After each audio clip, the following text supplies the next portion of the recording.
Hello दोस्तों, नमस्कार। मैं मीरा चौधरी आप सभी का स्वागत करती हूँ एक और नई क्लास में। तो साथियों, आरआरबी एनटीपीसी यूजी के जो एग्ज़ाम्स चल रहे हैं अभी, तो उनको ध्यान में रखते हुए अपन जो ये एमसीक्यू कर रहे हैं उस हिसाब से कर रहे हैं। तो जिनके पेपर अभी हो चुके हैं और जिनके पेपर अभी आने वाले हैं 19 से 21 के बीच में होने वाले हैं, इन सब के लिए क्लास बहुत ही मोस्ट इम्पोर्टेंट रहने वाली है, क्योंकि अभी तक लगभग हर एक शिफ्ट में ऐसे सवाल पूछे गए हैं। उनसे रिलेटेड आपके आने वाले शिफ्टों में मोस्ट इम्पोर्टेंट क्वेश्चन को डिस्कस करेंगे, क्योंकि हर बार आपको इसी तरह के क्वेश्चन देखने को अभी तक मिले हैं। तो जो पहले अपन ने कल किए 20 क्वेश्चन के बारे में डिस्कशन किया, अभी उनसे आगे नेक्स्ट क्वेश्चन के बारे में डिस्कस करते हैं। तो चलो क्लास की तरफ। जैसे आत्मनिर्भर और प्रतिस्पर्धी सेमीकंडक्टर चिप डिज़ाइन इकोसिस्टम बनाने का लक्ष्य किस योजना का है? तो किस योजना का है? ये है डिज़ाइन लिक्विड इंसेंटिव योजना का है। 2026 भाप्टा में सर्वश्रेष्ठ सहायक अभिनेता का पुरस्कार किसने जीता? तो ये जीता किरण कल्किन ने। हड़प्पा सभ्यता में पाए गए औजार और उपकरण किससे बने थे? तो ये बने थे तांबा और कांसे से बने थे। किस युद्ध ने भारत में ब्रिटिश शासन की नींव रखी? तो ये था प्लासी का युद्ध।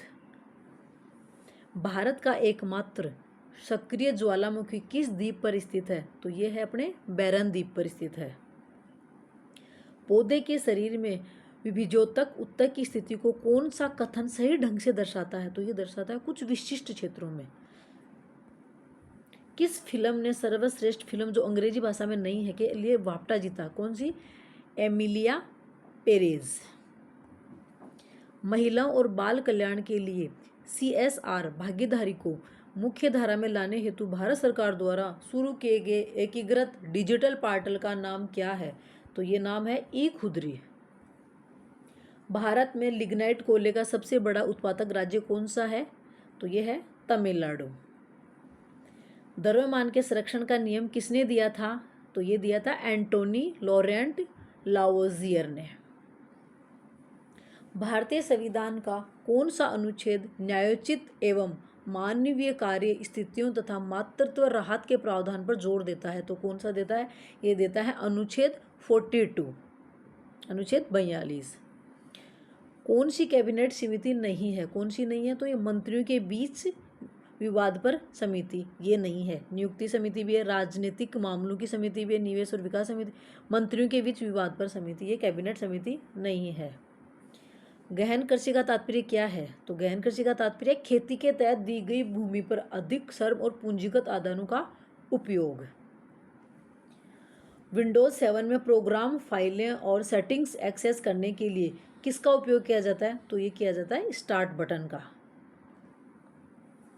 भारत के संविधान में अंतर्राष्ट्रीय शांति और सुरक्षा को बढ़ावा देना कहाँ निहित है? तो यह है राज्य के नीति निर्देशक तत्वों में। भारत में उच्च न्यायालय किस अनुच्छेद के तहत रीट आदेश जारी कर सकते हैं? किसके तहत? अनुच्छेद 226, अनुच्छेद 226 के तहत। उत्तरी भारत में शीतकाल में वर्षा होने का मुख्य कारण क्या है? तो इसका मुख्य कारण है पश्चिमी विक्षोभ। मार्च 2026 में रायसीना डायलॉग के 11वें संस्करण में मुख्य अतिथि कौन थे? तो ये मुख्य अतिथि थे अपने अलेक्जेंडर स्टब। फरवरी 2026 में जारी हेनले पासपोर्ट इंडेक्स में भारत का रैंक क्या था? तो अपने भारत का रैंक था 75वां। निम्नलिखित में से कौन सा प्राकृतिक पारिस्थितिकी तंत्र का उदाहरण है? तो इसमें क्या है? नदी। तो ओके दोस्तों, तो वीडियो पसंद आए तो please like, share and subscribe करना ना भूलें। और बाकी ऐसे ही और भी MCQ लाते रहेंगे। आज के लिए इतना ही। 20 क्वेश्चन का इनमें तो आप सब का कितना स्कोर रहा, 20 क्वेश्चन में कितने क्वेश्चन आपके राइट रहे, तो इन क्वेश्चन को बार बार रिवाइज करते रहना।